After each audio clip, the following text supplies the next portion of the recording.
The Grand Chamber of the Galactic Continuance Council was the most powerful room in the known galaxy. It sat at the center of a space station so large that it had its own weather systems in the lower decks.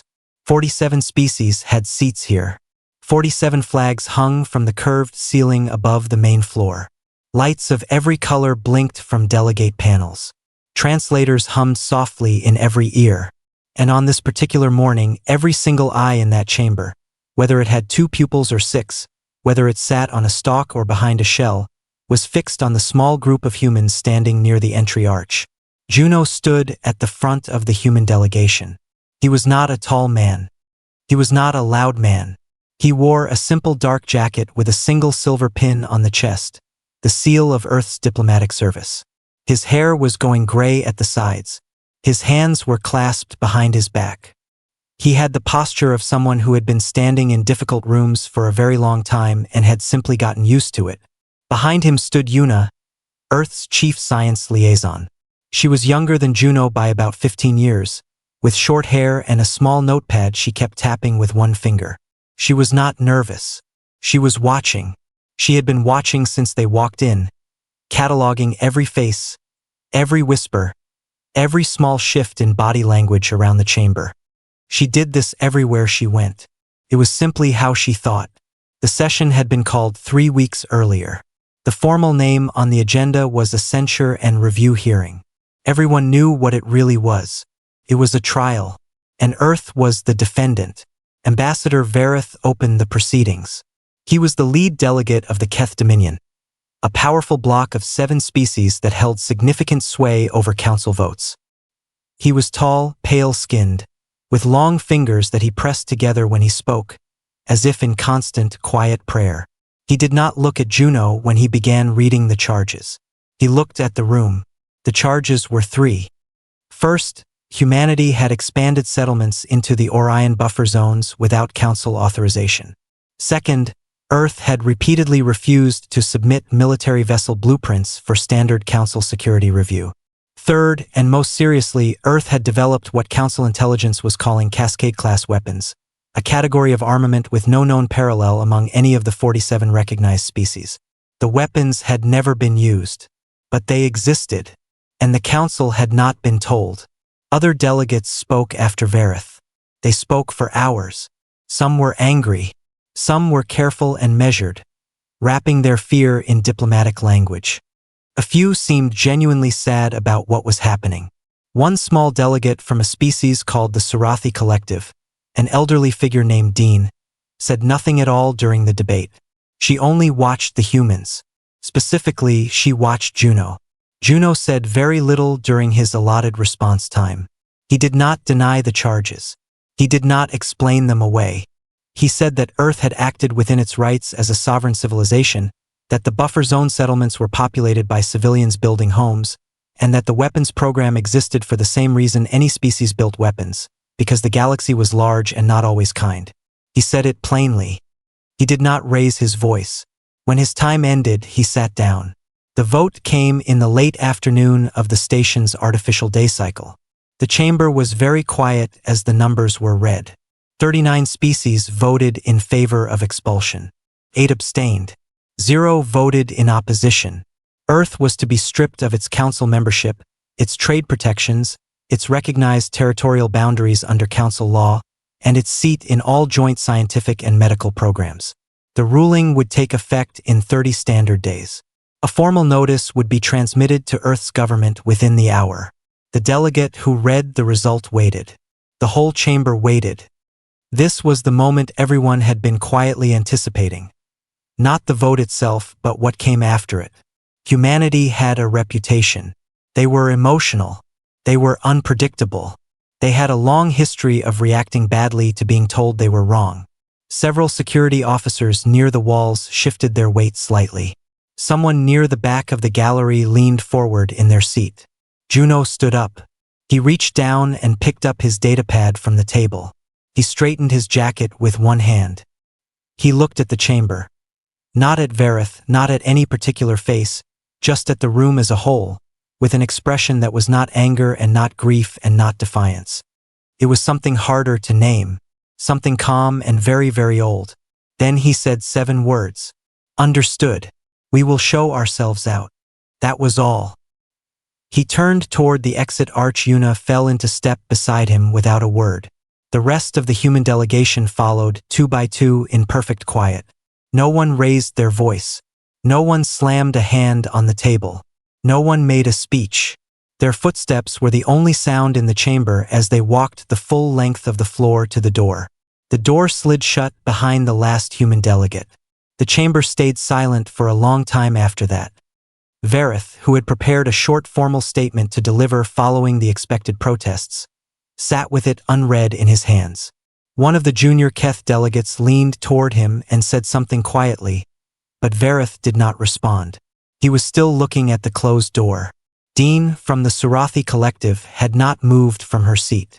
She was still watching the door.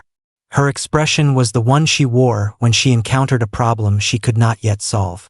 She had expected many things from this moment. She had expected shouting. She had expected a last-minute appeal, or a threat carefully dressed up as a promise. She had expected humans to be humans, loud and sharp and impossible to ignore. She had not expected the silence. The silence was worse. It followed her out of the chamber when the session was dismissed. It followed her back to her quarters on the station.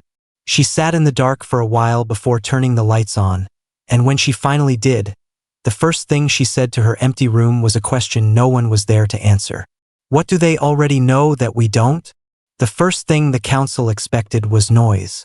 They expected Earth's government to release a long, angry statement. They expected protests in the streets of human cities, broadcast across open frequencies for the galaxy to see. They expected emergency sessions in Earth's parliament, heated debates, maybe a few politicians crying in front of cameras. Humans were known for that. They felt things loudly. It was one of the reasons so many species found them exhausting, and also, quietly, a little fascinating. None of that happened. 3 days after the expulsion vote, Earth's main diplomatic communication channel went dark. Not jammed. Not blocked. Just turned off, the same way someone turns off a light when they leave a room. The human embassy on the council station began a slow, polite closure. Staff packed their things. Files were secured. The small cafe on the ground floor of the embassy building, which had become something of a social spot for junior delegates from a dozen different species, served its last round of coffee and then pulled the shutters down. A handwritten note on the door said the building's utilities would be maintained through the end of the month, and that any personal items left behind by non-human visitors could be collected at the front desk until then. It was possibly the most organized, courteous shutdown anyone had ever seen. Human vessels began pulling back from shared transit lanes across the midrim. No confrontations, no delays. They filed the correct withdrawal forms with traffic control, followed every departure protocol, and left. Shipping partners who had relied on human freight services received formal notices 30 days in advance, with recommended alternative carriers and transition assistance documents attached. The notices were thorough and professional and somehow, in their thoroughness, deeply unsettling. Miho was 29 years old and worked in the Council Intelligence Division as a junior analyst. His job, for the past several years, had been monitoring human communications for anything that might concern Council security. He was good at his job. He was also, in this particular moment, very confused. He had been assigned to track Earth's political response to the expulsion. His supervisor had told him, with complete confidence, that he would be busy for at least 2 years. There would be propaganda to monitor, military movements to track, backchannel negotiations to intercept. Humanity, his supervisor had said, would not go quietly. His supervisor had been wrong. Miho sat at his desk on the station and read through his daily reports with a growing sense of unease. Human political broadcasts were almost entirely domestic. A new infrastructure bill had passed in the Northern Continent Assembly. A popular cooking competition had entered its final rounds. A rare weather event on Earth's eastern coast had prompted a federal disaster response. There was a piece about a new species of deep-sea fish discovered in the Pacific Ocean. Not a single word about the council. He dug deeper. He pulled archived signals from human colony worlds, merchant frequencies, military encrypted channels. The military channels were quiet in a way that was itself a kind of alarm, not because they had gone dark, but because they had gone calm. The tone of human military communications in Miho's experience always carried a certain underlying tension, the low hum of a species that was always, at some level, on alert. That hum was gone. What replaced it was something he could only describe as focused. Then he found the manufacturing data. It came from a routine economic monitoring sweep, the kind of scan his division ran every 2 weeks on all non-member civilizations. Earth had been reclassified as non-member the moment the vote passed. The scan was automatic. The results were not. Human industrial output had increased by 340% in the 6 weeks since expulsion. Not gradually. The spike had begun within 72 hours of the vote. Factories that had been running at standard capacity were suddenly running day and night cycles. Raw material extraction on asteroid mining operations had tripled. Energy consumption across Earth's orbital infrastructure had gone up so sharply that it initially flagged as a sensor error. Miho stared at the numbers for a long time. Then he found something else. Deep space construction signatures, faint and at the very edge of detection range, appearing in sectors of the outer galactic arm that the Council had never bothered to survey. The regions were unmapped, considered too far from established trade routes to be worth the effort. A handful of the signatures could have been natural, but not dozens. Not in clusters, not moving in patterns that matched known construction sequencing for large-scale habitation structures.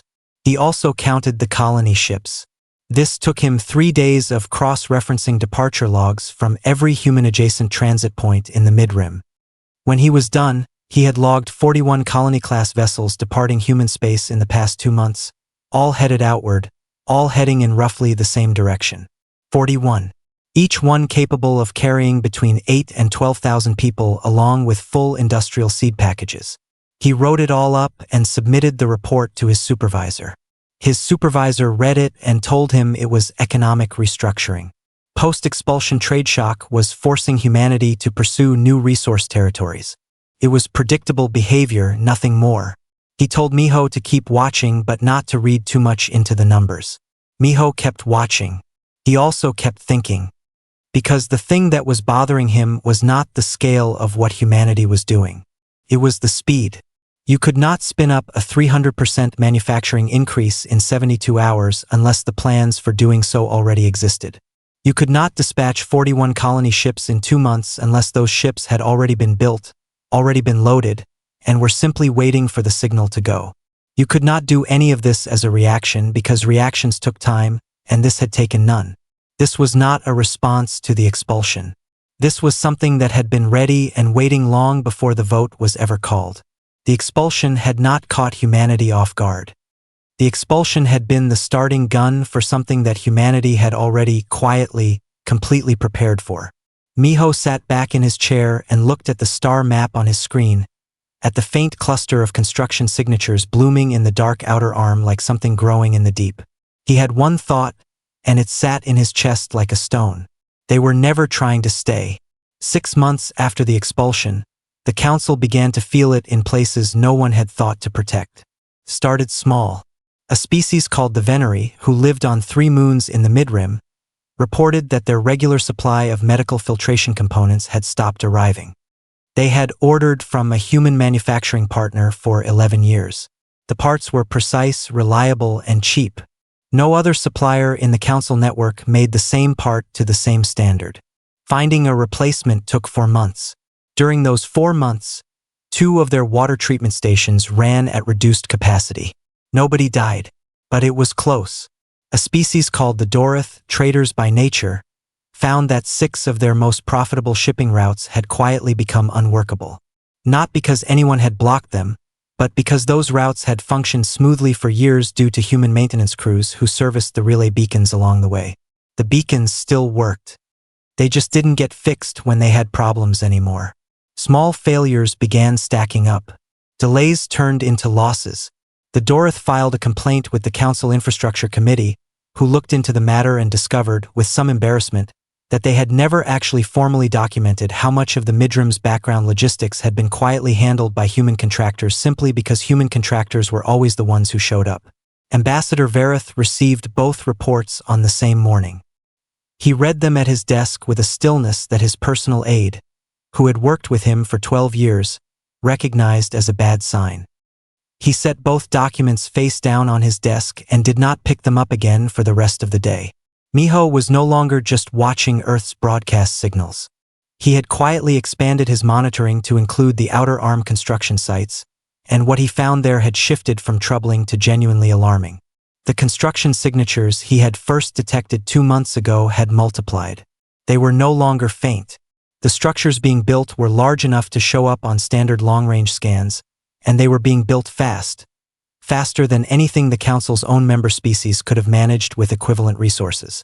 He had also started piecing together something else. Trade records, which were technically public information, showed that several Council species had been quietly receiving goods through third-party brokers operating out of neutral systems. The goods were high quality, priced fairly, delivered on time. Miho ran the supply chain backward through 6 layers of intermediary companies and found the same thing at the end of each chain. Human origin. Humanity was still trading with Council species. Just not directly, not officially. Through shell entities and quiet partnerships and small independent brokers who asked no questions and filed the right paperwork. The goods kept moving. The relationships kept existing. They had simply been restructured to survive the expulsion. And it had all been set up so cleanly, so far in advance, that it had been running for weeks before anyone noticed. Miho wrote another report. This one he did not send to his supervisor. He was fairly sure his supervisor would tell him again that he was reading too much into things, and he was no longer in a mood to be told that. Hain was one of the names that kept appearing in his records. She was listed as a human trade broker, operating legally out of a neutral station near the border of what used to be Council-recognized human space. She had a small company with a clean legal history and a modest public profile. She also, according to Miho's calculations, had facilitated the movement of approximately 9 billion credits worth of goods in the past 3 months. For a small independent broker, that number was impossible. For someone acting as a visible tip of a very large and invisible supply network, it made sense. Miho did something he was not supposed to do. He sent her a private message from a personal account with no connection to his Council credentials. He kept it short. He said he was an analyst and that he was not acting in any official capacity. He said he had been watching Earth's activities for 6 months and that he had a single question he needed answered. He asked, "What is humanity planning?" He did not expect a reply. He sent the message and then sat and watched his screen for a while and felt like a person who had just dropped something into a very deep well. 3 days later, she replied. The reply was 4 words. "Nothing. We're just building." He read it 12 times. He got up from his desk and walked to the small window in his office that looked out over the station's outer hull, at the stars beyond it, and he stood there for a while. Then he went back to his desk and looked at the star map showing the outer arm construction sites. "Nothing. We're just building." He understood, in that moment, why those words were more frightening than anything else she could have said. A threat could be responded to. A demand could be negotiated. A weapon could be matched. But a species that was simply building, quietly, steadily, without asking permission or seeking approval, without anger or urgency, that was something the Council had no protocol for. Because the Council's entire structure was built on the assumption that every species needed it. Needed its protection. Needed its recognition. Needed to belong to something larger than itself in order to survive. That assumption was the foundation of every treaty, every vote, every piece of leverage the Council had ever used. And humanity was out there in the dark, building cities on worlds the Council had never even named, making themselves comfortable in the silence, and apparently doing just fine. Councillor Dean called a closed session. Only 12 senior delegates attended, and nothing from that session was recorded in the official minutes. But 3 of the delegates who were present later described, privately, how Dean had stood at the head of the table and said one thing before the discussion began.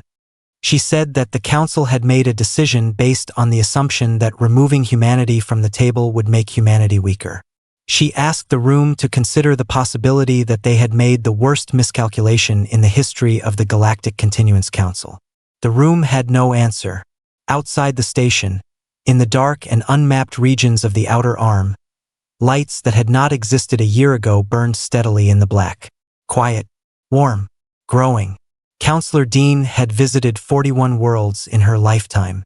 She had walked on frozen plains and through cities that floated above cloud layers. She had attended ceremonies in places so old that the stones had forgotten the names of the species that first carved them. She was not easily impressed. She was not easily unsettled either. But when the small human transport vessel broke out of its jump and the outer arm came into view through the observation window, she pressed one hand flat against the glass like a child seeing snow for the first time. There were lights down there. Not the sparse, scattered lights of early settlements. Not the rough glow of temporary habitation domes. These were city lights, dense and organized and stretching across the dark surfaces of worlds that, 14 months ago, had been empty rock and cold atmosphere. The human escort who met her at the docking bay was a young woman named Solji. She was an engineer, maybe 25 years old, with ink stains on 2 of her fingers and a calm, direct way of looking at people that Dean found immediately trustworthy. Solji did not give speeches. She said hello, confirmed that the counselor's translator was calibrated correctly, and asked if she wanted to start with the city or the facility they called the library. Dean said she wanted to start with the city because she needed to understand what she was looking at before she could understand anything else. The city was called Sabit. It was built on the second planet in a system with no council designation, only a catalog number. The planet had a breathable atmosphere and a long day cycle and wide flat plains that turned out to be excellent for construction. Sabit had a population of just over 200,000 people. It had hospitals, schools, a working transit system, a market district that smelled of food Dean did not recognize, and parks where small human children were doing exactly what small children everywhere in the galaxy did, which was run around making noise and ignoring their parents. Solji walked her through all of it without any apparent desire to impress. She answered questions when Dean asked them. When Dean asked how long the city had taken to build, Solji said 14 months from ground break to full occupancy. When Dean asked how that was possible, Solji smiled a little and said that they had been designing it for 9 years. Dean stopped walking. She turned and looked at the young engineer. 9 years. Solji nodded. She said that Sabit was one of 14 cities currently inhabited across 11 worlds in the outer arm.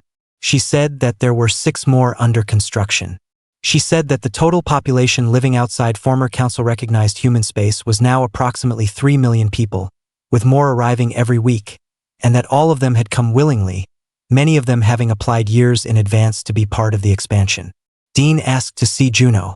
He met her in a plain office in a plain building near the center of the city.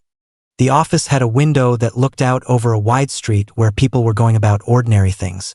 Juno was sitting at a desk with a cup of tea when she came in, and he stood and offered her a seat and poured her something warm without asking. He looked the same as he had in the grand chamber 14 months ago, except perhaps slightly more rested. Dean asked her question directly. She had been carrying it since the day of the vote. She asked why humanity had not fought back. Juno was quiet for a moment. He looked at his tea. Then he looked at her and he began to explain. He said that Earth had run the numbers before ever applying for council membership. Not just economic projections or security assessments, but a deep, honest analysis of what council membership would mean long-term for a species like humanity. What they found was a pattern in the council's history that no one had ever formally written down, but that became obvious once you looked for it. Every species that could genuinely survive without the council, that had the industrial base, the adaptability, the psychological makeup to function independently, had eventually been forced out. Not always through expulsion. Sometimes through restrictions, through isolation, through economic pressure applied slowly enough that it looked like natural market forces. The council, at its core, was built by species that needed it, and it was maintained by keeping every member species in a state where they continued to need it. Humanity had seen this and made a decision. They would join. They would participate honestly and in good faith. They would contribute, and they did contribute more than most members ever acknowledged. But they would also prepare. Quietly, without announcement, they would spend every year of their membership building the capacity to leave without breaking. The expansion initiative had been running for 9 years.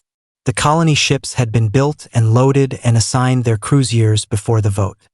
The outer arm worlds had been surveyed, selected, and pre-engineered for settlement long before the Keth Dominion ever began drafting the expulsion motion. When the vote came, there was nothing to fight about. The door was already open. Their bags were already packed. Fighting would have cost lives and time and resources, and it would have accomplished nothing except keeping humanity tied to a structure that had already decided it did not want them. So they left, and they took everything they had built with them. Dean sat with this for a while without speaking. Then she asked about the Cascade-class weapons. She asked it quietly, the way someone asks a question they are not entirely sure they want answered. Juno took her to see Una. The library was a structure unlike anything Dean had seen in 4 decades of interstellar travel. It was vast and climate-controlled and filled with light, and it held what Una described, with no particular drama, as the most complete archive of galactic knowledge in existence. Every cultural exchange, every scientific paper, every historical document, every piece of art and music and literature that had passed through council channels in the past 40 years had been legally obtained, carefully copied, and stored here. Species that had not even known their own histories were being preserved in this place, outside council reach, beyond the reach of politics or war or institutional collapse. The Cascade-class weapons, Juno confirmed when they returned to his office, were real. They were complete. They were deployed. And then he told her something that she would think about for the rest of her life. He said that the weapons existed for one purpose only. Not deterrence in the traditional sense. Not threat. They existed to ensure that anyone who looked out at the lights of the outer arm and thought about following humanity there with hostile intentions would have to seriously calculate whether the cost was worth it. Because humanity was not building an empire. They were not building an army. They were building a home. And they had decided a long time ago that no one would ever burn their home down again. Dean flew back to the council station in silence. She sat in the observation seat and watched the outer arm fall away behind the transport and thought about a species that had spent 9 years quietly building its own future in the dark. Not out of anger, not out of ambition, but simply because it had looked at the available options and chosen the one that made the most sense. When she arrived back at the station, she went directly to the council chamber and requested an emergency session. The delegates gathered. They looked at her expectantly, waiting for the report, waiting to hear that the human settlements were crude or struggling or desperate enough to negotiate with. She stood at the front of the room and told them what she had seen. Then she told them what it meant. The chamber was quiet for 3 full days after that. No formal sessions were called. No official statements were issued. Several delegates were seen walking the outer corridors of the station alone at odd hours, the way people walk when they are trying to think through something that will not sit still. On the 3rd day, Vareth submitted a request for a private communication channel with the Outer Arm Administrative Office. The reply came back politely and promptly. It said that Director Juno was available to speak at his earliest convenience, and asked whether Vareth preferred a morning or afternoon appointment. The normalcy of it was somehow the worst part. The council had not expected the silence to become something people moved toward. That was the part no one had planned for. When the expulsion vote passed, the assumption, unspoken but shared by nearly every delegate in that chamber, was that humanity would exist in a kind of political cold. Isolated. Diminished. A warning to other species about the cost of defiance. The outer arm was far away and unmapped and irrelevant, and the humans out there would eventually feel the weight of being alone and come back looking for a way in. Instead, the outer arm started receiving visitors. It began with a small species called the Irith. They were not a council member. They had applied twice and been declined both times on technical grounds that were, in the opinion of most fair observers, not really technical at all. The Irith had a merchant culture, a single inhabited world, and very little political power. They sent a quiet, unofficial envoy to the outer arm with a simple message. They had goods to trade and they were looking for partners who would treat them like equals. Humanity said yes. Within 3 months, the Irith had a formal trade agreement, a dedicated shipping lane, and a small permanent office in Sabit. The terms of the agreement were published openly, which was itself unusual. Most interstellar trade deals were buried in confidential annexes. The Irith terms were straightforward, fair, and contained no hidden obligations. Other species read them. Several made note of the contrast between those terms and the ones they had signed with council-affiliated partners.